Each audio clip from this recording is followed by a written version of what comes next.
जी, आपको स्क्रीन नजर आ रही है? Yes sir.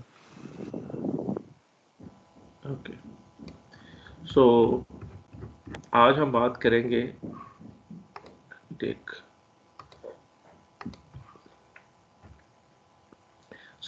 कल हमने बात की थी कैरियर एक्विजिशन के बारे में, and we talked about the 3 different ways in which you can actually acquire the carrier for coherent detection.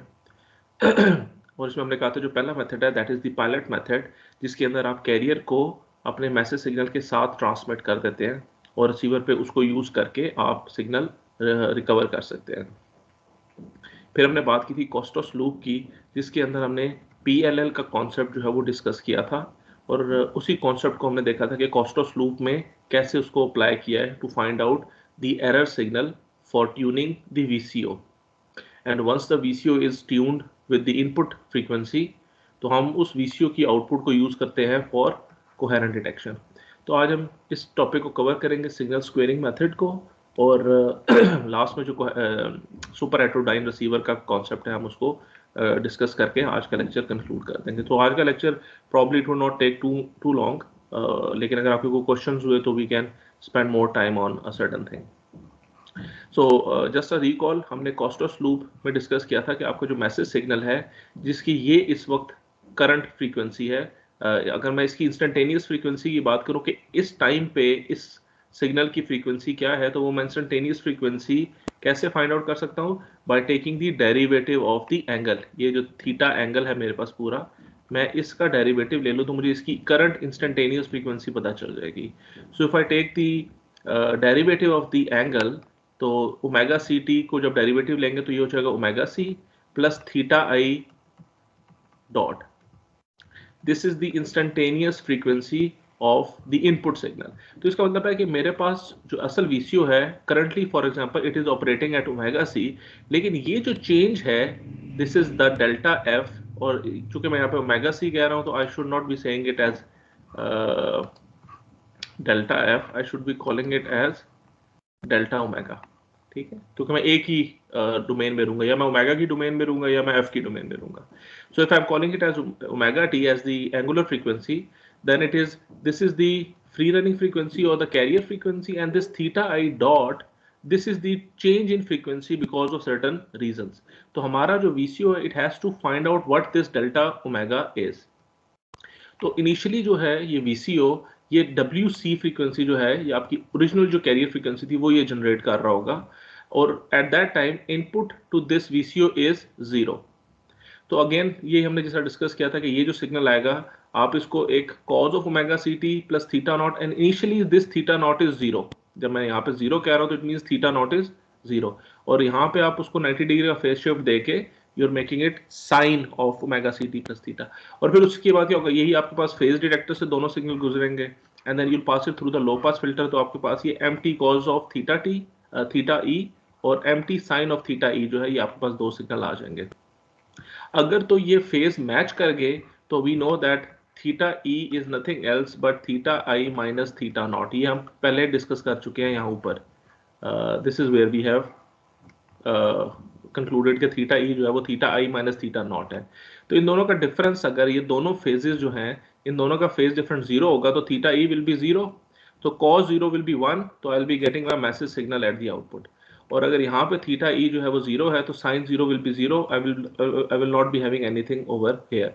So if I don't have anything over here, तो यहाँ पे जो प्रोडक्ट होगा यहाँ पे भी मेरे पास 0 आएगा, because m of t multiplied by 0 will give you 0, और लो पास फिल्टर से गुजर के again you will have 0 over here. तो इस वक्त जो VCO ट्यून हुआ होगा that is the actual current instantaneous frequency जो आपके पास इनपुट के ऊपर अवेलेबल है।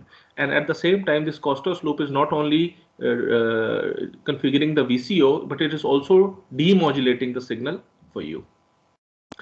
तो जो लास्ट टॉपिक है इसके अंदर that is the signal squaring method. तो सिग्नल स्क्वेयरिंग मेथड में हम क्या करते हैं कि जो भी हमारे पास सिग्नल इनपुट के ऊपर आया है, हमें नहीं पता इसकी फ्रीक्वेंसी क्या है because it has been transmitted from the transmitter side, और वो चैनल से गुजर के you just got a signal at the input of this carrier acquisition block. अब ये जो सिग्नल है हम क्या करेंगे, हम इसका स्क्वायर ले लेंगे and we will get x of t at the output of the square. ये जो तीन प्रोसेसेस हैं इनको हम जरा बाद में डिस्कस करते हैं, अभी हम सिर्फ x ऑफ t को डिस्कस करेंगे कि ये जो x ऑफ t है दिस वन, ये किस शेप का सिग्नल बनता है। तो हमने ये बात की थी कि हमारे पास अगर actual signal mt cos of omega ct है तो this is mt cos of omega ct and you just take the square of it.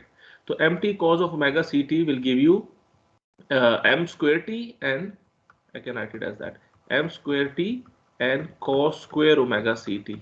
और हमें पता है जो cos square omega ct होता है ये किसके बराबर होता है, 1 plus cos 2 omega ct divided by 2।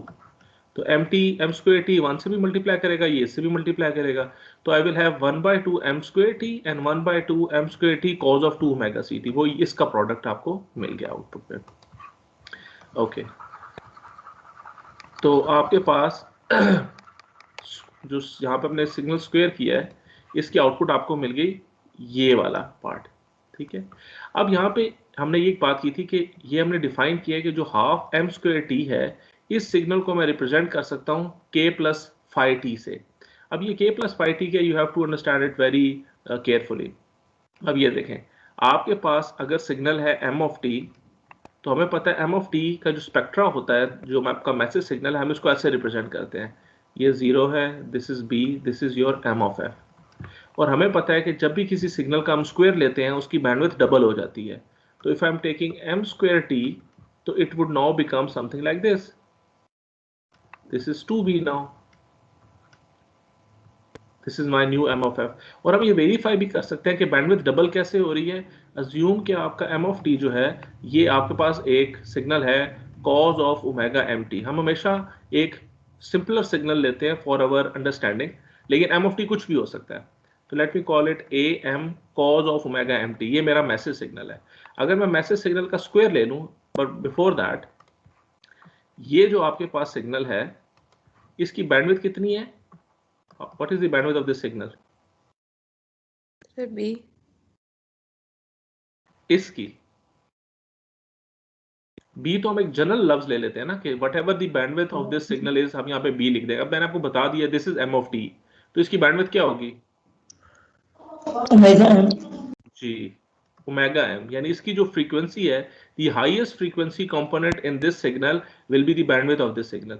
जिस तरह हमने ये m of t की बात की, ये कोई भी सिग्नल होगा b is the maximum frequency component in this signal, तो वो इसकी बैंडविड्थ को डिफाइन करता है। तो अब इसकी बैंडविड्थ है ओमेगा m। अब मैं अगर इस m का स्क्वायर अगर ले लेता हूं तो ये हो जाएगा a square cos square omega mt and this will be equal to a square into 1 plus cos of 2 omega mt divide by 2। और इसको अगर मैं थोड़ा सा सिंप्लीफाई कर लूं तो ये हो जाएगा a square by 2 plus a square by 2 cos of 2 omega mt। अब इसको देख के मुझे क्या पता चल रहा है कि ये एक डीसी कंपोनेंट है इसके अंदर और ये एक साइनोसाइडल कंपोनेंट है जिसकी फ्रीक्वेंसी 2 ओमेगा m है। तो अब इसकी बैंडविड्थ जो है now it has become 2 omega m। तो यहां से हमने दो चीजें एक्सट्रैक्ट की। पहली चीज ये कि आपके पास जब आपने सिग्नल का स्क्वायर लिया तो एक उसके अंदर डीसी कंपोनेंट ऐड हो गया और आपके पास वही सिग्नल जो है वो 2 ओमेगा m के ऊपर शिफ्ट हो गया, यानी कि या उसको यूं कह सकते हैं इसकी बैंडविड्थ जो है वो डबल हो गई है, ठीक है। तो यही बात हम यहाँ पे कर रहे हैं कि अगर m ऑफ t एक जनरल सिग्नल है और उसकी बैंडविड्थ b है तो m स्क्वायर t में उसकी बैंडविड्थ डबल हो जाएगी। सेकेंडली सिग्नल स्क्वायर करने से हमें पता चल गया कि now I have got two components, एक ये कंपोनेंट है और एक ये कंपोनेंट है। This is the DC component और ये आपके पास एक साइनोसाइडल कंपोनेंट है जिसकी फ्रीक्वेंसी 2 ओमेगा m है। अब अगर आप ऊपर जाके देखें तो यही काम हमने यहाँ पे किया कि जब हमने मैसेज सिग्नल का स्क्वायर किया तो हमने कहा कि इसके अंदर एक डीसी कंपोनेंट आएगा और एक साइनोसाइडल कंपोनेंट आएगा, ठीक है। लेकिन अब अगर आप गौर से देखें, अगर मैं इस सिग्नल को प्लॉट करूं तो मेरे पास एक कंपोनेंट जो है वो डीसी के ऊपर है which is a square by 2 और एक कंपोनेंट है जो कि 2 ओमेगा m के ऊपर है। This is how we are going to represent this signal, ठीक है। तो अगर मैं ये इन दोनों को अगर मैं सेपरेट कर लेता हूं तो इसका मतलब है कि एक कंपोनेंट मेरे पास ये है और एक कंपोनेंट मेरे पास ये है, राइट। तो इसका मतलब ये है कि मेरे पास ये जो k है this is the DC component और ये जो मेरे पास सिग्नल है ये एक साइनोसाइडल सिग्नल है उस एग्जांपल के मुताबिक जिसकी फ्रीक्वेंसी 2 मेगाएम है। अब ये जो सिग्नल है, what is the DC value of this signal? ये जो फाई ऑफ टी है विच इज दिस सिग्नल, इसकी डीसी वैल्यू क्या है या एवरेज वैल्यू क्या है? सर 0।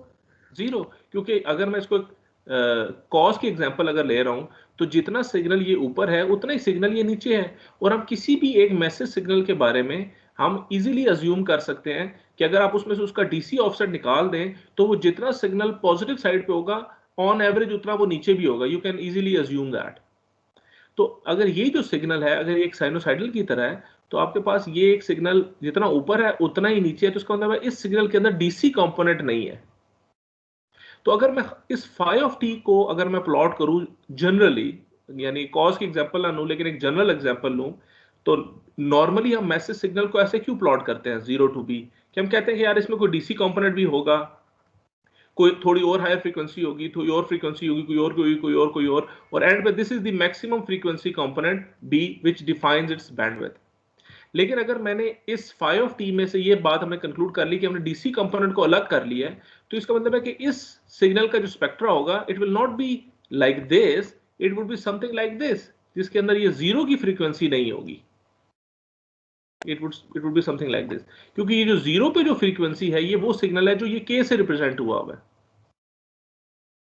अगर ये k को मैं ऐड करके इस टोटल की बैंडविड्थ अगर प्लॉट करना चाहूं तो obviously that will be something like this, यहां पे 2b होगा क्योंकि मैं यहां पे स्क्वायर ले रहा हूं। अगर मैं इन दोनों को प्लॉट करूंगा तो it would look like this. अगर मैं इंडिविजुअल को प्लॉट करूंगा तो जो k है, k will be plotted as this part over here, the signal which is around the center 0। और जब मैं फाई ऑफ टी को प्लॉट करूंगा तो ये रिमेनिंग जो स्पेक्ट्रा होगा ये फाई ऑफ टी का होगा, बट इसके अंदर ये डीसी कंपोनेंट हम ऐड नहीं करेंगे। This is how we are going to represent this signal m square t। यहां तक किसी को बात समझ ना आई हो?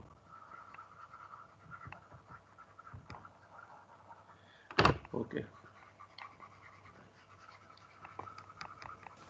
तो सर हमने जब एम स्क्वायर टी को प्लॉट करना है तब तो हम एज अ होल ही प्लॉट करेंगे ना? जी जी, अगर आप उसको करें। अभी ये जो बात हमने अभी की है ये हमने एक चीज को एनालाइज करने के लिए ये वाली बात की है। आई एम सॉरी, इसके अंदर we don't have clear all option, so let me just rub it off क्योंकि मुझे आगे शायद इसकी जरूरत पड़ेगी। ओके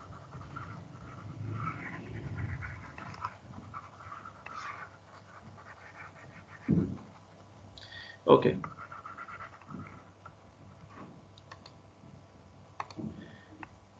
सो ये जो m ऑफ स्क्वायर है, अब हमने ये चीज कंक्लूड कर ली कि ये जो m स्क्वायर t का जो स्पेक्ट्रा है, we can draw the spectra like this, और इसके अंदर ये पार्ट जो है ये इट इज लाइक दिस। ये जो पार्ट है this is the DC component, और ये जो पार्ट है बाकी वाला ये फाई ऑफ टी है जिसके अंदर डीसी कंपोनेंट नहीं है। ठीक है, तो और इसकी जो टोटल बैंडविड्थ है वो 2b हो गई है बिकॉज हमने मैसेज सिग्नल का स्क्वायर ले लिया। तो this is centered at 0 and that is 2b। Okay, अब यहाँ पे इसी बात को वो वर्ड में एक्सप्लेन कर रहा है कि नोट दैट कि जो हाफ m स्क्वायर t है it is a non negative signal. Non negative का मतलब क्या है कि इसके अंदर डीसी कंपोनेंट भी है। जब आप सिग्नल में कोई डीसी कंपोनेंट ऐड कर देते हैं, या इसको यूं भी आप देख सकते हैं कि अगर आपके पास एक मैसेज सिग्नल है, if it is shape is like this, अगर मैं उसको स्क्वायर लूंगा तो ये जो आपके पास सारी नेगेटिव वैल्यूज है ये भी पॉजिटिव हो जाएगी क्योंकि आपने उसका स्क्वायर ले लिया है। Negative values will also become positive. तो आपके पास ये जो सिग्नल है ये एक नॉन नेगेटिव सिग्नल होगा and has a non negative average value. तो उसकी जो एक खास डीसी वैल्यू भी एग्जिस्ट करेगी जो कि k से हम यहाँ पे रिप्रेजेंट कर रहे हैं। This is the non negative DC value और इसको हम k से रिप्रेजेंट कर रहे हैं। और जो फाई ऑफ टी है is a zero mean base band signal. अब जीरो मीन का मतलब है कि इसकी डीसी वैल्यू नहीं है। Zero means no DC value. और ये हमने यहाँ पे देख भी लिया है कि ये जो डीसी वैल्यू है माइनस कर दें तो हमारे पास ये फाई ऑफ टी का सिग्नल आता है। तो phi of t is a zero mean base band signal that is half m square t minus its DC component. उसी बात को इसने यहाँ पे हमने वर्ड में लिख दिया। तो अगर ये जो हाफ m स्क्वायर t की वैल्यू मेरे पास यहाँ पे गिवन है, let me replace this value by this k plus phi t। तो मैंने जब ये इसमें रिप्लेस किया तो my x of t is now half m square t plus k cos of 2 omega c t plus 5t cos of 2 omega c t. ठीक है, ये हमें सिग्नल मिल गया एट दिस पॉइंट। ठीक है, अब आप ये देखें असल हमारी रिक्वायरमेंट क्या है, हमने जो कैरियर एक्विजिशन करनी है, कैरियर एक्विजिशन मतलब है कि ये जो सिग्नल मुझे इनपुट पे मिला है मुझे इसकी फ्रीक्वेंसी चाहिए eight the output. Excuse me, मुझे ये फ्रीक्वेंसी चाहिए आउटपुट पे और प्योर फ्रीक्वेंसी चाहिए, इसके अंदर कोई मॉड्यूलेशन ना हो, इसके अंदर कोई और कंपोनेंट ना हो, मुझे प्योर एक ओमेगा सी वैल्यू का एक कैरियर यहाँ पे चाहिए, एम्पलीट्यूड उसका ख्वाह कोई भी हो, मुझे वो आउटपुट पे चाहिए ताकि मैं इसको यूज कर सकूं फॉर कोहेरेंट डिटेक्शन। अब आप गौर से देखें कि जो x ऑफ t मुझे यहाँ पे मिला है, this is basically this whole expression over here. Let me clear it up a little. Okay, तो अब नेक्स्ट स्टेप क्या है इस प्रोसेस के अंदर कि आप एक उसको बैंड पास फिल्टर से गुजारते हैं जो कि एक नैरो बैंड पास फिल्टर है। नैरो बैंड का मतलब है कि ये एक बैंड पास फिल्टर है और उसकी विड्थ बहुत कम है। ठीक है, this is a narrow band pass filter and it is centered at 2 omega c. ये 2 ओमेगा सी के ऊपर सेंटर्ड है। अब मैं अगर ये सिग्नल उससे गुजारूंगा तो ये जो मैसेज सिग्नल है ये किस फ्रीक्वेंसी के ऊपर है? सर ये लो फ्रीक्वेंसी पे कट जाएगा। ओमेगा सी पे। ये फिल्टर आउट हो जाएगा। It's not omega c, it is f is equal to 0। ये बेस बैंड सिग्नल है, there is no omega c over here in this expression, इसमें कोई ओमेगा सी नहीं है, ये एक बेस बैंड सिग्नल है, ये फिल्टर आउट हो जाएगा। अच्छा ओके सर, वो जो जी जी जी बोले बोले बोले। सर नहीं, एम एम का जब हम स्केयर कह रहे हैं तो इसमें ओमेगा सी तो आ रहा है ना, ये मैसेज सिग्नल का स्केयर है। देखिए मैसेज सिग्नल की बैंडविड्थ है b, 2 करने से उसकी बैंडविड्थ सिर्फ इतनी हो गई है, it is now become 2b। लेकिन ये सेंटर्ड कहाँ पे है? ये 0 पे सेंटर्ड है। Yes sir. ये जो बैंड पास फिल्टर है ये 2 ओमेगा सी के ऊपर सेंटर्ड है। Okay 2 sir. ओमेगा सी तो समवेयर यहाँ पे करके कहीं 2 ओमेगा सी है, this is where 2 omega c is. तो ये जो आपके पास सिग्नल है ये फिल्टर आउट हो जाएगा इस बैंड पास फिल्टर से गुजरने के बाद। अब ये जो पार्ट है मेरे पास, इसके ऊपर बाद में आते हैं, इसकी बात करते हैं।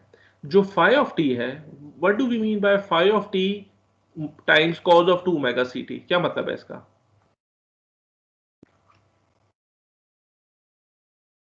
अगर मैं फाई ऑफ टी को cos of 2 omega c t से मल्टीप्लाई करूं तो बेसिकली ये क्या हो रहा है? What is this?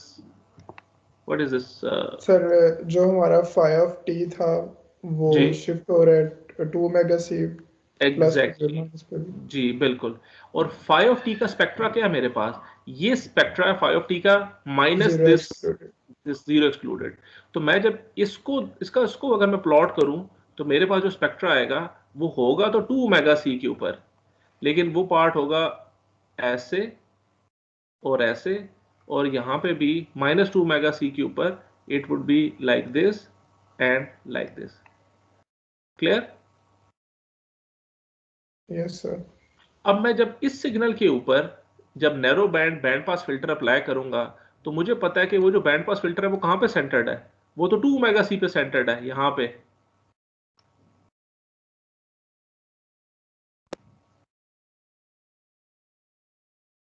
तो ये जो बैंड पास फिल्टर है इसकी आउटपुट क्या आएगी? सर इसके ऊपर कुछ भी नहीं आएगा। कुछ भी नहीं आएगा, क्योंकि हमें पता है कि हमारा ये जो phi of t cos of 2 omega c t का सिग्नल है, इसके तो डीसी कंपोनेंट है ही नहीं। डीसी कंपोनेंट होता ही यहाँ पे इस वैल्यू के ऊपर है यहाँ पे। जब वो नहीं है और ये जो नैरो बैंड पास फिल्टर है ये एक स्मॉल विथ का एक बैंड पास फिल्टर है जो 2 ओमेगा सी पे सेंटर्ड है, तो इसकी पास बैंड में तो कोई सिग्नल आ ही नहीं रहा। All the signals is outside this 2 omega c. तो इसकी आउटपुट भी, ये सिग्नल भी आउटपुट पे मुझे नहीं मिलेगा, ये भी नहीं मिलेगा और ये भी नहीं मिलेगा। जबकि ये जो सिग्नल है k cos 2 omega c t, हमें पता है k एक कांस्टेंट वैल्यू है और 2 ओमेगा सी जो है हम इस सिग्नल को प्लॉट कर सकते हैं सिंपली लाइक दिस, कि ये एक 2 ओमेगा सी के ऊपर है और एक ये -2 ओमेगा सी के ऊपर है। इसको मैं नैरो बैंड पास फिल्टर से गुजारूंगा तो ये सिग्नल मुझे मिल जाएगा आउटपुट पे। क्लियर? Yes sir. अब ये आउटपुट मुझे मिल रही है एट दिस पॉइंट। यहाँ पे मुझे असल में k cos of omega c k cos of 2 omega c t का सिग्नल जो है वो मुझे यहाँ पे मिल गया है, this one k cos of 2 omega c t. अब हम आगे देख रहे हैं कि एक हमारे पास PLL लगा हुआ है, वही फेज लॉक लूप। ये यहाँ पे लगाने का मकसद क्या है कि आपने वैसे तो यहाँ पे बात कर दी कि ये जो नैरो बैंड पास फिल्टर है ये यहाँ पे सेंटर्ड है, लेकिन ऑब्वियसली जब आप एक फिल्टर डिजाइन करते हैं देयर इज अ पॉसिबिलिटी कि उसके यहाँ पे एक रोल ऑफ भी एग्जिस्ट कर रहा होगा। Band pass filter might be something like this. तो कुछ रेजिड्यू आपके पास आ सकता है ऑफ दिस सिग्नल, क्योंकि ऑब्वियसली ये एक आइडियल बैंड पास फिल्टर तो नहीं है ना। तो इट इज पॉसिबल कि ये cos 2 ओमेगा सी टी में कुछ कंपोनेंट आपके पास इसका भी लीक हो जाए because of the realistic design of band pass filter. तो हम ये जो फेज लॉक लूप है ये यहाँ पे यूज करते हैं कि ये जो ओमेगा 2 ओमेगा सी का जो मेरे पास सिग्नल आया है इसमें जब दूसरा सिग्नल ऐड हुआ तो उसमें कोई थोड़ा सा चेंज आपके पास आ जाएगा बिकॉज ऑफ द रेजिड्यू। तो फेज लॉक लूप क्या करेगा, इसको लॉक करके आपको यही सिग्नल आउटपुट पे यहाँ पे प्रोवाइड कर देगा। You will get exactly the signal 2 cos of omega c t at the output. ठीक है, और उसके बाद हमने एक फ्रीक्वेंसी डिवाइडर सर्किट यूज किया है जो कि 2:1 है, यानी जो भी सिग्नल इसकी इनपुट पे आएगा ये सिंपली उसको 2 से डिवाइड कर देगा। आपने डीएलडी के अंदर फ्रीक्वेंसी डिवाइडिंग सर्किट्स देखे होंगे, फ्लिप फ्लॉप की मदद से आप फ्रीक्वेंसी डिवाइड कर सकते हैं। ठीक है ना, तो आप कोई एक फ्रीक्वेंसी डिवाइडर सर्किट यूज करें तो वो 2 ओमेगा सी के सिग्नल को डिवाइड करके ओमेगा सी का सिग्नल बना देगा। और ये जो k cos of omega c t का सिग्नल है you can use this signal for coherent detection. Clear? Yes. We quickly take the attendance. Sir ये जो डीसी कंपोनेंट के भी आ रहा है तो ये कोई मतलब मसला तो नहीं करेगा? नहीं, मसला कैसे करेगा, यही जो k की जो वैल्यू है ये आपको यहाँ पे नजर आ रही है ना, जो k की वैल्यू मॉड्यूलेट हुई हुई है cos of 2 omega c t से। इसका मतलब है कि जो ओरिजिनली यहाँ पे एक डीसी कंपोनेंट था आपके पास, ये डीसी कंपोनेंट शिफ्ट हो गया है 2 ओमेगा सी के ऊपर। तो मेरे पास ये वाले दो एक्सपोनेंशियल्स यहाँ पे शो हो रहे हैं और इसी सिग्नल को हम अक्वायर करते हैं। अगर तो ये बैंड पास फिल्टर आपके पास बहुत वेल डिजाइंड है and you are not having any leakage from these part of the signal, तो आपको इस PLL की जरूरत ही नहीं है। आप डायरेक्ट बैंड पास फिल्टर की आउटपुट पे एक फ्रीक्वेंसी डिवाइडर लगाएं, आपको वो कैरियर मिल जाएगा for coherent detection. So this is the third method for acquiring the carrier for coherent detection purpose। लेकिन ऑब्वियसली आप ये सर्किट इंप्लीमेंट करें या कॉस्टोस लूप का सर्किट इंप्लीमेंट करें for carrier acquisition in a DSB SC signal, तो उस case में obviously it will add cost to your receiver, क्योंकि इस सर्किटरी को इंप्लीमेंट करने के लिए you need additional components, additional modules, तो आपका जो रिसीवर की कॉस्ट है वो बढ़ जाती है। ओके, तो ये तो हमने बात की DSB SC सिग्नल की कि अगर आपके पास DSB SC का सिग्नल है which doesn't have a carrier, तो आप ये तीन मेथड यूज कर सकते हैं, पायलट मेथड, कॉस्टोस लूप और आपके पास सिग्नल स्क्वायर। लेकिन क्या करेंगे अगर हमारे पास SSB और VSB ट्रांसमिशन हो? VSB एंड SSB तकरीबन ये सेम ही चीजें हैं, क्योंकि VSB के अंदर हम क्या करते हैं, हम उसी SSB के अंदर थोड़ी ट्रांसमिशन बैंडविड्थ बढ़ा लेते हैं। So both can be treated as the same technique. तो SSB और VSB जो ट्रांसमिशन है इस केस में हम क्या करेंगे, अब यहाँ पे हम एक छोटी सी चीज एनालाइज करेंगे तो हमें पता चलेगा कि ये जो सिग्नल स्क्वेयरिंग और कॉस्टोस लूप का जो मेथड है it is not applicable for SSB and VSB। और वो हम कैसे वेरीफाई कर सकते हैं? We can just have a look at the expression of these schemes. So the carrier acquisition technique, that is Kostos loop and signal squaring method, are useful in DSB SC but not in SSB or VSB transmissions। क्योंकि अब मिसाल के तौर पे जो आपके पास SSB की equation है वो क्या है, mt cos of omega ct minus plus mh of t sin of omega ct। ये एक्सप्रेशन हम ऑलरेडी देख चुके हैं, ख्वाह आप अपर साइड बैंड यूज करें ख्वाह आप लोअर साइड बैंड यूज करें। अब ये जो एक्सप्रेशन है m of t cos of omega ct, I can write it as a cos of alpha, और इसको हम कह सकते हैं mh of t को b और sin of बीटा। ये इस फॉर्म में मेरे पास ये एक्सप्रेशन अवेलेबल है। अगर आप ट्रिग्नोमेट्रिक आइडेंटिटीज को देखें, I think I have a trigonometric identity table here, इसके अंदर आपके पास मुख्तलिफ प्रॉपर्टीज दी हुई है। If you look at this, ये जो आपके पास रेक्टेंगुलर टू पोलर और पोलर टू रेक्टेंगुलर रिप्रेजेंटेशन है कि अगर आपके पास एक सिग्नल है a cos of alpha plus b sin of alpha, तो you can write it as c cos of alpha plus theta या c cos of alpha minus phi. आप इस फॉर्म में इसको रिप्रेजेंट कर सकते हैं. This is rectangular to polar conversion. इसके अंदर जो c की वैल्यू है it is the square of a plus square of b square root, और थीटा जो है ये tan inverse b over a है. यहाँ पे जो भी वैल्यू होगी वो आपकी b है, यहाँ पे जो वैल्यू है वो आपकी a है. और अगर आप फाई की फॉर्म में लेंगे तो फिर आप tan inverse b over a करेंगे. You will not have minus over here. और अगर आप अदर वे राउंड करना चाहते हैं, अगर आपको ये सिग्नल गिवन है तो जो a की वैल्यू होगी यहाँ पे it will be c cos of theta या c cos ऑफ फाई, और जो b की value it is minus c sin of theta और c sin ऑफ फाई. ये आप यूज कर सकते हैं identity to find rectangular to polar representation. हम इसी प्रॉपर्टी को अप्लाई करते हैं इसके अंदर. तो अब यहाँ पे मुझे नजर आ रहा है जो a है ये मेरा m ऑफ t है, और जो b है ये मेरा m h ऑफ t है, ये जो और a जो है ये मेरा ओमेगा सी टी है, और जो b है ये भी मेरा ओमेगा सी टी है. ठीक है, या सॉरी हाँ ठीक है, cos of omega c t and sine of omega c t. तो मैं इसको रिप्रेजेंट कर सकता हूं c, this is c cos of, this is alpha, ये जो मैं यहाँ पे अल्फा ले रहा हूं omega c t plus theta t. अब ये c और थीटा टी मैंने फाइंड आउट करना है. e किसके बराबर था, a square plus b square under root, ये मैंने ई सी टी निकाल लिया. और जो थीटा है it is tan inverse minus b over a. तो यहाँ पे अगर माइनस प्लस है तो यहाँ पे प्लस माइनस हो जाएगा क्योंकि वो नेगेटिव से मल्टीप्लाई हो रहा है. b मेरा ये है, a मेरा ये है. तो बाय यूजिंग दीज एक्सप्रेशंस मैंने अपने rectangular to polar representation find out कर ली अपने SSB सिग्नल की, which is like this e t cos of omega c t plus theta t. ये मेरे पास रिप्रेजेंटेशन आ गई जिसके अंदर ई ऑफ टी इसके बराबर है और ये जो थीटा टी है ये इसके बराबर है. अब ये जो मेरे पास सिग्नल आया है, अब मैं अगर इसका स्क्वायर ले लूं, क्योंकि ये वही मेरा सिग्नल है जो मैंने एक्वायर किया है, अगर मैं इसको इस फॉर्म में लिख लूं या इस फॉर्म में लिख लूं, it doesn't make any difference.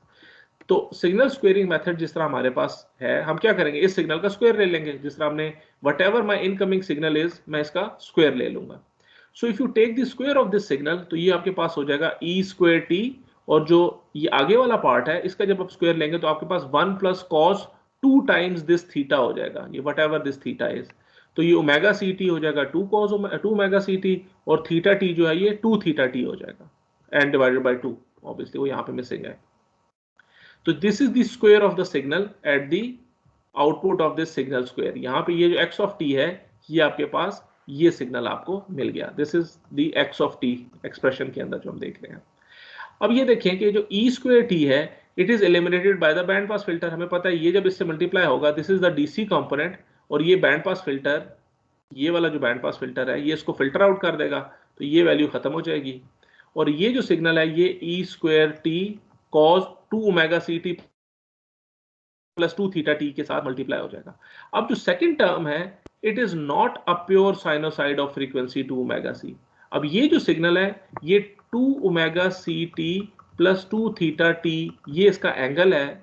तो इंस्टेंटेनियस फ्रीक्वेंसी इसकी क्या है, इट विल बी, जब आप इसका डेरिवेटिव लेंगे it will be 2 omega c plus इसका जब आप डेरिवेटिव लेंगे it will be 2 theta, and this is the change in frequency.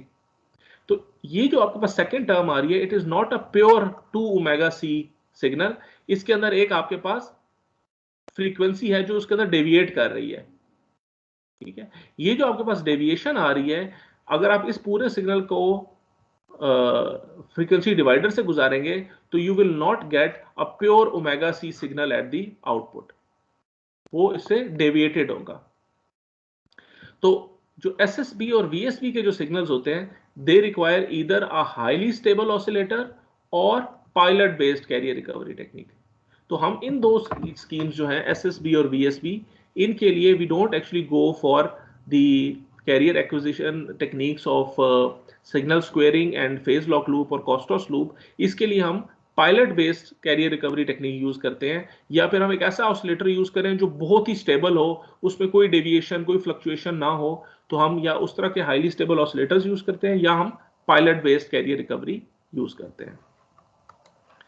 Okay, so ये तो हो गया कैरियर एक्विजिशन की different techniques for DSB SC, SSB और VSB. जिसके अंदर पायलट बेस्ड स्कीम यूज होती है SSB और VSB के लिए, और Costas loop and signal squaring method use होता है आपका DSB SC के केस में। ओके, सो जो लास्ट टॉपिक है हमारा that is the super heterodyne AM receiver. Super heterodyne AM receiver क्या है? Basically this is a radio receiver used in AM system and it is known as super heterodyne AM receiver, और ये illustrate होता है इस block diagram से। ये जो सुपर हेटेरोडाइन रिसीवर है, नॉर्मली ये आर्किटेक्चर यूज होता है आपके जो आपके AM रिसीवर्स हैं जो आपकी गाड़ियों में भी लगे हुए हैं, या आप घर में भी आपके पास अगर कोई रेडियो होगा उसके अंदर ये डिवाइस लगी होगी, तो उसका स्ट्रक्चर जो है वो इस तरह का है। एंड सुपर हेटेरोडाइन का मतलब क्या होता है वो let's have a look at it by first looking at the block diagram. तो जो आपका AM का रिसीवर है उसका स्ट्रक्चर इस तरह का है कि आपके पास एक रिसीविंग एंटेना है, ठीक है, और ये रिसीविंग एंटेना एक RF एम्पलीफायर के साथ जुड़ा हुआ है with a band pass filter tunable to desired omega c. अब हमें पता है कि यहाँ इस सिग्नल की इनपुट पे कौन सा सिग्नल मुझे मिल रहा है, it is m(t + a). For example हमने DSB LC की बात की, हम कैरियर को साथ ट्रांसमिट कर रहे हैं, कॉज ऑफ ओमेगा CT, ये मुझे सिग्नल ट्रांसमिट हुआ जो मैंने अपने एंटीना पे रिसीव किया, this is A DSB LC signal, ठीक है। और अगेन हम ये इसलिए बात कर रहे हैं कि जो हमारे कमर्शियल सिस्टम्स होते हैं वो DSB LC होते हैं, हम कैरियर को साथ ट्रांसमिट करते हैं ताकि आपके जो रिसीवर्स हैं वो लेस एक्सपेंसिव हो, लेस कॉम्प्लेक्स हो, ताकि आपको इस तरह की कैरियर एक्विजिशन का कोई मॉड्यूल ना चाहिए हो। तो इस केस में आपके पास ये जो DSB LC का सिग्नल है ये आपको मिलेगा eight the input of your antenna. अब यहाँ पे ज़ाहिर बात है ये एंटीना और भी सिग्नल्स रिसीव कर रहा है, कोई ओमेगा C + डेल्टा ओमेगा पे है, कोई ओमेगा C + 2 डेल्टा ओमेगा पे, मल्टीपल सिग्नल्स ये जो एंटीना ये रिसीव कर रहे हैं। तो हमारे पास पहली स्टेज ही ये है कि चूंकि ये सिग्नल ओमेगा C पे है तो हम कहते हैं कि obviously it's an RF frequency, radio frequency transmission हो रही है, ठीक है। तो इस RF ट्रांसमिशन में आपके पास ये ओमेगा C आपके कैरियर की फ्रीक्वेंसी है, इसके अलावा और भी मल्टीपल कैरियर्स होंगे जो कि आपका एंटीना रिसीव कर रहा होगा। तो जो पहला मॉड्यूल है ये क्या है, ये एक RF एम्पलीफायर है जो कि आपके इस RF सिग्नल को बूस्ट करता है, और एक बैंड पास फिल्टर है जो कि ओमेगा C पे ट्यून्ड है। तो यहाँ पे जो ये जो मॉड्यूल है it will be a band pass filter which is tuned at omega C, और ये ट्यूनेबल है, यानी जो ओमेगा C की वैल्यू है आप इसको चेंज कर सकते हैं एक फ्रीक्वेंसी से दूसरी फ्रीक्वेंसी तक। तो इसका मतलब है कि आपके पास अगर AM का बैंडविड्थ ये है, AM का समझे फॉर एग्जांपल F1 से लेके F2 तक ये तमाम फ्रीक्वेंसीज हैं जो AM के लिए स्टैंडर्डाइज्ड हुई हुई हैं। तो ऑब्वियसली इस बैंड के अंदर मल्टीपल चैनल्स होंगे, एक आपका FM99 इस पे ट्रांसमिट हो रहा है, FM 101 इधर हो रहा है, 102 इधर हो रहा है, 103 इधर हो रहा है, 107 यहाँ पे हो रहा है, ये मल्टीपल चैनल्स हैं जो आपके ट्रांसमिट हो रहे हैं, ठीक है। और ऑब्वियसली आपका जो एंटीना इन सारे सिग्नल्स को रिसीव तो कर रहा होगा, लेकिन आपका ये जो ट्यूनेबल फिल्टर है ये इसको एक खास ओमेगा C के ऊपर ट्यून करेगा। एंड यू माइट से कि भाई फॉर एग्जांपल मैंने FM99 सुनना है, तो जब आप इसको FM99 पे ट्यून करेंगे तो फॉर एग्जांपल ये फिल्टर आपका 99 आपके पास जो चैनल है उसके ऊपर ट्यून हो गया, तो you are just receiving this signal, और ये जो बाकी सारे सिग्नल्स हैं they are being filtered out. तो आपका सिग्नल जो है वो खाली 99 को रिसीव कर रहा है, ठीक है। FM99 कहने का मतलब ये है कि you are more familiar with FM frequencies. AM की शायद आपको इतनी फ्रीक्वेंसीज का पता नहीं है, it's rather in few kilohertz, 100 of kilohertz के अंदर ये वैल्यू होती है, it's not in megahertz. FM के केस में ये 99 मेगाहर्ट्ज है, AM के केस में फ्यू तकरीबन 400 200 300 400 इस तरह किलोहर्ट्ज के अंदर आपकी फ्रीक्वेंसीज होती हैं। तो आपके पास यहाँ पे एक ट्यूनेबल बैंड पास फिल्टर है जिसको आप ट्यून कर सकते हैं एक खास ओमेगा C के ऊपर। तो जब आप इसको ट्यून कर लेंगे तो आपके पास यहाँ आउटपुट पे जो सिग्नल आएगा वो एक ही सिग्नल होगा जो कि MT + A cause of omega CT का सिग्नल होगा। बाकी ये जितने भी दूसरे चैनल्स रिसीव कर रहा है दिस वन इन सब की फ्रीक्वेंसीज डिफरेंट है। अगर ये ओमेगा C है ये हो सकता है ओमेगा C2 हो, ये ओमेगा C3 हो, लाइकवाइज जो नियर बाय चैनल्स हैं। तो वो यहाँ पे आपको सिर्फ एक चैनल प्रोवाइड करेगा जिसपे आपने उसको ट्यून किया है विच इज ओमेगा C, ठीक है। अब नॉर्मली अगर हम रिसीवर देखें तो हम क्या करेंगे कि ये जो सिग्नल हमें एक्वायर हुआ है this is pure A + MT cause of omega CT। अब इस सिग्नल को मैं सिंपली एक एनवेलप डिटेक्टर से गुजार दूं, if MT + A is greater than equal to 0। अगर ये कंडीशन हमारी मीट हुई भी थी तो मैं सिंपल एक एनवेलप डिटेक्टर यूज करूं तो मुझे मेरा MFT रिसीव यहाँ पे मिल जाएगा आउटपुट पे, ठीक है। लेकिन ये जो बीच में जो हमने एक स्टेज लगाई हुई है, this stage is actually making it a superheterodyne receiver. अब ये स्टेज क्या है बेसिकली, इसके अंदर आप एक फ्रीक्वेंसी मिक्सर जो है उसको यूज करते हैं। Frequency mixer is nothing else but a multiplier. आप एक मिक्सर यूज करते हैं और एक IF एम्पलीफायर, एक आप एक एम्पलीफायर यूज कर रहे हैं, ठीक है। अब ये जो दो कंपोनेंट्स हैं इनको यहाँ पे लगाने का मकसद क्या है कि ऑब्वियसली जब आप एक सिग्नल एक्वायर कर रहे हैं तो आपका ये जो फिल्टर है ये ओमेगा सी पे ट्यून होगा। जब आप इसको दोबारा ट्यून करेंगे किसी और फ्रीक्वेंसी के ऊपर तो आपका एक बैंड पास फिल्टर होगा जो किसी और फ्रीक्वेंसी के ऊपर ट्यून हुआ होगा। फिर आप इसको ट्यून करेंगे किसी और चैनल के लिए, वो किसी और ओमेगा सी के ऊपर ट्यून हुआ होगा। तो आपको एक ओमेगा सी की जो वैल्यू है which is a high frequency जो आप ट्रांसमिशन के लिए यूज कर रहे हैं, for that you need to have a circuitry which is a bit more complex. वो ट्यूनेबल होना चाहिए, उसका जो डिजाइन है it is bit more complicated. ये जो आपने बीच में एक स्टेज इंट्रोड्यूस कर दी है, ये स्टेज आपके इस पूरे सिस्टम को और ज्यादा सिंप्लीफाई कर देती है। कैसे करती है, let's have a look at it. तो हम क्या करते हैं कि हमारे पास जो ये एक फ्रीक्वेंसी मिक्सर है, इसको हम एक यानी this frequency mixer is actually fed by this local oscillator. और ये जो लोकल ऑसिलेटर है इसकी जो फ्रीक्वेंसी है, what ever your tunable frequency is, जो चैनल आपने ट्यून किया था जिसका नाम है जो ओमेगा सी है, दैट ट्यूनेबल फ्रीक्वेंसी प्लस एक आप intermediate frequency omega IF define कर लेते हैं। Omega IF I think it is 455 kilohertz, yes. तो ये एक 455 किलोहर्ट्ज का एक कांस्टेंट वैल्यू है। आपने ये ओमेगा एफ प्लस जो आपके पास यहाँ पे ओमेगा सी आपने ट्यून की थी, what ever that value is, ये आप एक ट्यूनेबल फिल्टर जो है ट्यूनेबल लोकल ऑसिलेटर है, आप उसको इस फ्रीक्वेंसी मिक्सर को प्रोवाइड करते हैं उस वैल्यू को। अब जाहिर बात है ये जो सिग्नल यहाँ पे हम इसको दे रहे हैं, this is cos of omega c plus omega IF, ये सिग्नल हम यहाँ पे इसको दे रहे हैं। जबकि इसकी इनपुट पे जो सिग्नल है वो कॉज ऑफ ओमेगा CT का सिग्नल है, this is cos of omega CT। जब ये मिक्सर के साथ हम इसको मल्टीप्लाई करेंगे इन दोनों सिग्नल्स को, हमें पता है कि मिक्सर क्या करता है, आपको एक सम सिग्नल देता है और एक आपको डिफरेंस सिग्नल देता है। तो जब इन दोनों का सम सिग्नल आपको मिलेगा तो it will become 2 omega CT plus omega IFT। और जो डिफरेंस सिग्नल होगा वो ये ओमेगा सी कट जाएगा, you will have the signal eight omega IF। और ये जो सिग्नल मुझे यहाँ आउटपुट पे मिलेगा, ये IF एम्पलीफायर जो है वो इस सिग्नल को बूस्ट भी कर रहा है और ये हाई फ्रीक्वेंसी कंपोनेंट को डिस्कार्ड भी कर रहा है। तो इस IF एम्पलीफायर की जो आउटपुट पे आपको सिग्नल मिलेगा, it will be the same signal that you have over here, the only thing is now it is centered at omega IF। पहले ये ओमेगा सी पे सेंटर्ड था, अब ये ओमेगा IF के ऊपर सेंटर्ड है।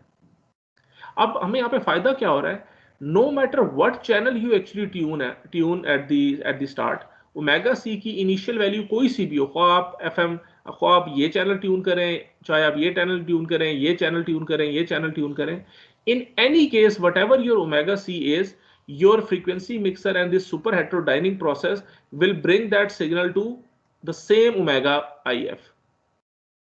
तो अगर फॉर एग्जाम्पल ओमेगा सी आपके पास 100 थी और आपके पास ओमेगा IF है 455, तो यहाँ पे आपका सिग्नल है 100 का, इधर है 455 प्लस 100।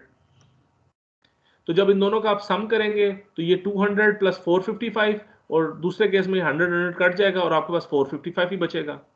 अब ये 100 की जगह 200 हो जाए तो यहाँ इनपुट पे भी 200 है, इधर इनपुट पे 200 प्लस 455 है, तो जो सम होगा वो हो जाएगा 400 प्लस 455, और डिफरेंस जो है वो 200 कट जाएगा, यू विल अगेन हैव 455।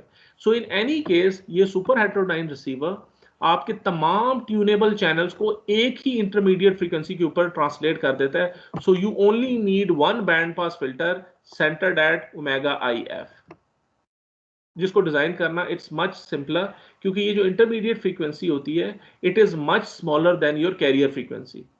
तो जितनी ज्यादा हाई फ्रीक्वेंसी के ऊपर आप सिग्नल ऑपरेट कर रहे होते हैं, हाई फ्रीक्वेंसीज पे कंपोनेंट्स उतने ज्यादा एक्सपेंसिव भी होते हैं, and it is more difficult to design band pass filter at high frequencies. लेकिन जब इसी सिग्नल को आप इंटरमीडिएट फ्रीक्वेंसी पे ले आते हैं, the components are cheaper and they are easy to design as well. So अब आपके पास जो सिग्नल यहाँ पे एक्वायर हुआ, this is a plus M T cos of omega I F. अब सिंपल इस सिग्नल को मैं एक एनवेलप डिटेक्टर से गुजार दूं तो मुझे वही एम ऑफ टी का सिग्नल आउटपुट में मिल जाएगा। ठीक है, so basically this is how a superheterodyne receiver works, कि ये आपके तमाम इनकमिंग सिग्नल्स को एक खास फ्रीक्वेंसी के ऊपर शिफ्ट कर देता है। No matter what the incoming signal is, the outcome of this superheterodyne receiver will be a signal which is centered at omega IF, which is 455 kilohertz. So it consists of an RF section, a frequency converter and an intermediate amplifier या IF amplifier कहते हैं, और साथ आपके पास एक envelope detector है और audio amplifier है. So this is your RF stage, this is your frequency converter, this is your IF amplifier, और इसके बाद ये आपका एनवेलप डिटेक्टर है, and this is your audio amplifier. This is the whole system of your superheterodyne receiver. Clear? जी sir. Okay, अब यहाँ पे इसकी थोड़ी सी डिस्कशन हुई भी है कि जो आरएफ सेक्शन है आपका, it is basically a tunable filter and an amplifier whose resonant frequency response can be tune from 540 kilohertz to 1650 kilohertz. ठीक है, तो ये जो आपका शुरू में जो ये आपके पास ट्यूनेबल फिल्टर लगा हुआ है और ये जो आरएफ सेक्शन है, इसको आप ट्यून कर सकते हैं 540 किलोहर्ट्ज से 1650 किलोहर्ट्ज तक। ये आपका स्टैंडर्ड ब्रॉडकास्ट बैंड है जो आप एएम के लिए यूज करते हैं। तो आपके जो चैनल्स हैं वो 540 किलोहर्ट्ज से 1650 किलोहर्ट्ज तक आपके पास एग्जिस्ट करते हैं, और जो आपके पास ऑडियो का जो बैंडविड्थ होती है वो तकरीबन 20 किलोहर्ट्ज होती है। तो आपके पास अगर एक चैनल 540 किलोहर्ट्ज के ऊपर सेंटर्ड है तो इसकी जो बैंडविड्थ होगी वो 20 किलोहर्ट्ज है। तो आपका जो एक चैनल होता है वो 20 किलोहर्ट्ज का होता है। तो इसका मतलब है ये 540 पे होगा, तो ये अपर लिमिट यहाँ पे किस पॉइंट पे होगी? It will B 550, this point will be 530।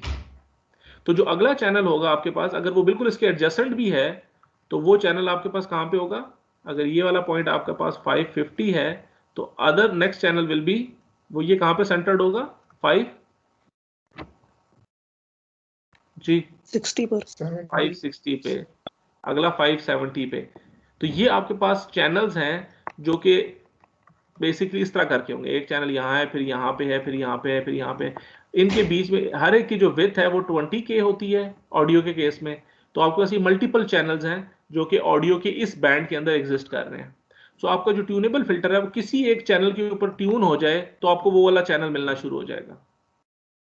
ठीक है, कई दफा आपने देखा होगा अगर आपके पास एनालॉग ट्यूनेबल फिल्टर्स हैं जिनकी एक नॉब लगी हुई होती है, उन नॉब को ट्यून करते करते आपके पास एक चैनल आपको क्वायर होता है, बट समटाइम्स ऐसे भी होता है जब आप ट्यून कर रहे होते हो तो आपको दो चैनल्स की आवाज आ रही होती है। It is because your actually tunable filter is somewhere over here, क्योंकि अभी आप उसको ट्यून कर रहे हो, जब तक आपके पास पूरी आवाज क्लियर नहीं आ जाती, sometimes you will be listening to two different channels at the same time. It's because आपको जो ट्यूनेबल फिल्टर है now it is over this area, जहां पे आपके पास इस चैनल का भी सिग्नल मिल रहा है और इस चैनल का भी सिग्नल मिल रहा है। बट एज सून एज ये एक एग्जैक्ट चैनल के ऊपर आ जाएगा तो आपको सिर्फ एक ही चैनल सुनाई दे रहा होगा। ठीक है, क्लियर? जी sir. Okay, so it picks up the desired station by tuning the filter to the right frequency band. The frequency mixer, it converts या translates the signal from omega c जो उसकी carrier frequency थी to an intermediate frequency जो कि 455 kilohertz है। वो तमाम कोई सा भी सिग्नल होगा उसको हम 455 के ऊपर ट्रांसलेट कर देंगे।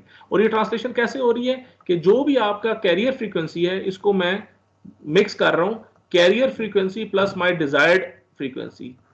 जब भी आप किसी सिग्नल को, अगर मिसाल के तौर पे मैं आपको कहता हूं कि मेरे पास एक कैरियर है जो 200 किलोहर्ट्ज के ऊपर एग्जिस्ट कर रहा है, मुझे इस सिग्नल को ट्रांसलेट करना है 600 किलोहर्ट्ज के ऊपर, तो आप इस सिग्नल को इस सिग्नल पे कैसे ट्रांसलेट करेंगे?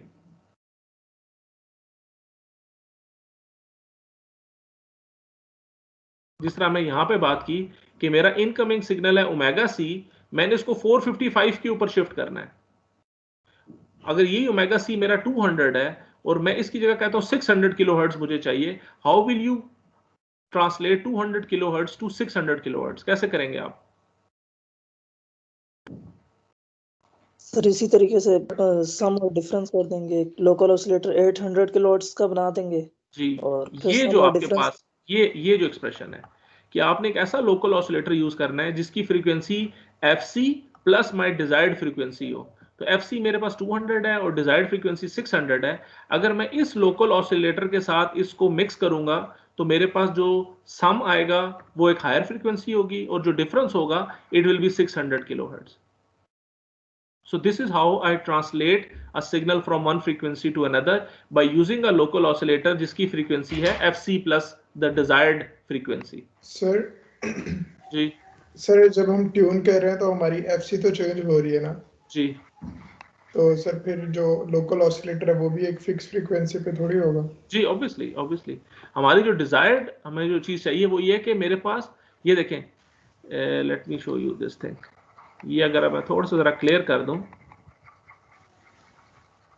ये पार्ट, ये देखें यहाँ पे आपके पास ये जो लोकल ऑसिलेटर है, ये जो आपके पास ये लाइन आपको नजर आ रही है, ये लाइन ही शो ये कर रही है कि ये लोकल ऑसिलेटर भी ट्यूनेबल है at omega c plus I F. जो भी ओमेगा सी आप यहाँ पे ट्यून करेंगे that value plus your desired frequency value will be tunable here. ये जो लाइन है ना ये शो करती है कि ये भी ट्यूनेबल है। Okay, so the frequency mixer it converts the carrier from omega c to a fixed frequency of 455 kilohertz. The mixer is a circuit capable of producing sum and difference frequencies of the signal receiving from two sources. जो RF amplifier है और local oscillator, इन दोनों को multiply करके मुझे एक सम signal मिलेगा और एक डिफरेंस सिग्नल मिलेगा। So for this purpose it uses a local oscillator whose frequency जो है is exactly 455 above the incoming carrier.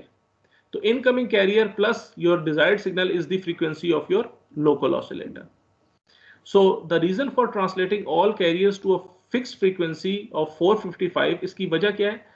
The components are cheaper at low frequencies compared to high frequencies, और दूसरा it is easy to filter IF signal compared to RF signal. RF frequencies पे जो filters होते हैं they are difficult to design, जितनी high frequency होगी filter designing उतनी difficult होगी। तो इंटरमीडिएट फ्रीक्वेंसी पे फिल्टर डिजाइनिंग भी आसान हो जाती है और कंपोनेंट्स भी चीपर होते हैं लो फ्रीक्वेंसीज पे। हाई फ्रीक्वेंसी के कंपोनेंट्स एक्सपेंसिव होते हैं। So the output from the mixer circuit is connected to the intermediate frequency amplifier जो आगे IF amplifier लगा हुआ है। This IF amplifier amplifies a narrow band of select frequency। वो जो आपके पास ओमेगा IF का आप सिग्नल आया है वो इसको एम्पलीफाई करेगा। This new IF frequency contains the same modulated information as transmitted from the source। शुरू में आपके पास जो सिग्नल था that was m of t plus a cos of omega ct। अब आपके पास है m of t plus a omega IF। दोनों में कोई फर्क नहीं है, सिर्फ क्या हुआ कि आपके कैरियर की जो फ्रीक्वेंसी थी cos of omega IF, तो आपके पास जो कैरियर की जो फ्रीक्वेंसी थी हमने सिर्फ उसको रिड्यूस कर दिया है ओमेगा सी से ओमेगा IF के ऊपर। इससे हमें ये दो एडवांटेजेस मिल गए हैं। So this signal is rectified and filtered to eliminate one side band and the carrier conversion from RF to IF and is finally amplified for listening. तो हम रेक्टिफाइड का मतलब ये कि जिस तरह हमने वो इन्वेलप डिटेक्टर का प्रोसेस देखा था, आपके पास रेक्टिफाइड डिटेक्टर भी है, एनवेलप डिटेक्टर भी है, दोनों टेक्निक्स आपकी बुक में भी गिवन है। आप कोई सी भी स्कीम यूज करके उसका एनवेलप डिटेक्ट कर सकते हैं and then at the end you will use a audio amplifier to amplify the signal and listen to that. ठीक है, so this is how a super heterodyne AM receiver actually works. यही concept जो है वो super heterodyne FM receiver में भी हम use करेंगे। जब हम FM के केस में हम अपने इनकमिंग सिग्नल को डिफाइन कर देंगे, जिस तरह हमारे पास यहाँ पे जो इनकमिंग सिग्नल है वो आपके पास वेयर इज दैट, यहाँ पे जो इनकमिंग सिग्नल है it is this one.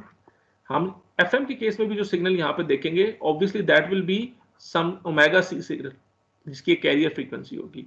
Super heterodyne FM receiver भी उसको ओमेगा IF पे ट्रांसलेट कर देता है for the same reasons. The only difference is कि यहाँ पे जो आपके पास IF फ्रीक्वेंसी है ये 455 किलोहर्ट्ज।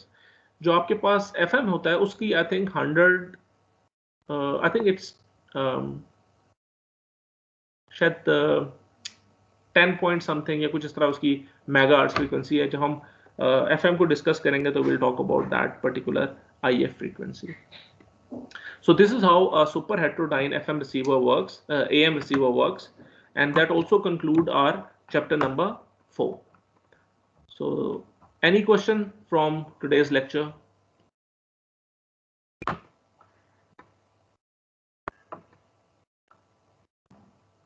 जी. No sir. चले ठीक है, हम इंशाल्लाह कल जो है चैप्टर नंबर 5 को स्टार्ट करेंगे और मैं कोशिश करूंगा कि कल तक आपको आपकी जो नेक्स्ट असाइनमेंट है वो भी आपसे शेयर कर दूं और and you will have a 1 week to submit that assignment. That assignment will be from chapter number 4 और साथ कोशिश मैं आज करूंगा कि आज शाम तक आपके जो स्कोर्स हैं वो आपके साथ मैं शेयर कर दूं ताकि आप अपनी मिस्टेक्स भी देख लें. And I will write down a set of observations from this OHT. वो भी इंशाल्लाह मैं आज या कल आपसे शेयर करूंगा. And I would want everyone to go through those observations and see what I have to say. चलें ठीक है इंशाल्लाह. I'll see you guys tomorrow. Take care. Allah Hafiz.